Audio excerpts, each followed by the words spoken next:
नमस्कार मंडळी, स्वागत आहे तुमचं आजच्या व्हिडिओमध्ये. तर आम्ही शेतात का आलो तुम्हाला म्हणलं होतं, मी शेतात गेलो दाखवते. तर आम्ही ह्यासाठी आला ह्या बाटल्या गोळा करून आणल्यात. ही मोरवा हे आमचे कारभारी गेले तिकडून वड्यातून पलीकडे.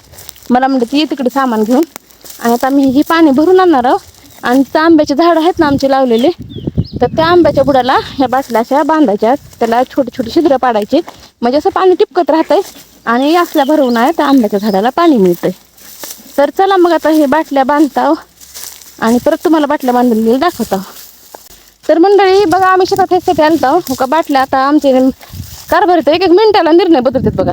त्या बाटलीला छोटं छिद्र पाडायचं होतं आणि अशा बाटल्या बुडाला बांधायच्या होत्या, म्हणजे थोडं थोडं टिपकत राहतं. आणि आल्यानंतर आपण पाणी घालायचं. तर आता लगेच म्हणाले नको बाटल्या बांधायच्या, नको असं पाणी घालत बसतात. आता काय करावं, नवरे कधी ऐकतच नाही. तर काय जर बायकांच्या मनावर केलं का नाही, तर मी तर ह्यांना सारखंच म्हणत असते बघा. तुम्ही जर माझं आतापर्यंत ऐकलं असतं तर आपलं घर लय सुधारलं असतं. हे म्हणते तर घर काय माहित नाही, पण तुला सुधारले असते, लय मोठे झाले असते असं म्हणते. मग बघा असं असं बोलत. मग काही असं बरोबर आहे का? नवऱ्याने योग्य गोष्टी बायकोच्या ऐकायच्या असतात आणि चुकीच्या गोष्टी दुर्लक्षित करायच्या असतात, असं मला तरी वाटतंय. चुकीच्या गोष्टी दुर्लक्षित करा. हा, आणि योग्य गोष्टी कामाच्या गोष्टी ऐकायच्या असतात. बघा किती सुंदर पक्षी. बघा म्हणते छप्पा बी तुमचा आणि काटा बी तुमचा. जाऊ द्या, काही पण ह्यांच्यासाठी तर काही पण करा, किती पण जीव तोडून टाका, ह्यांचं काय असलंच असतंय.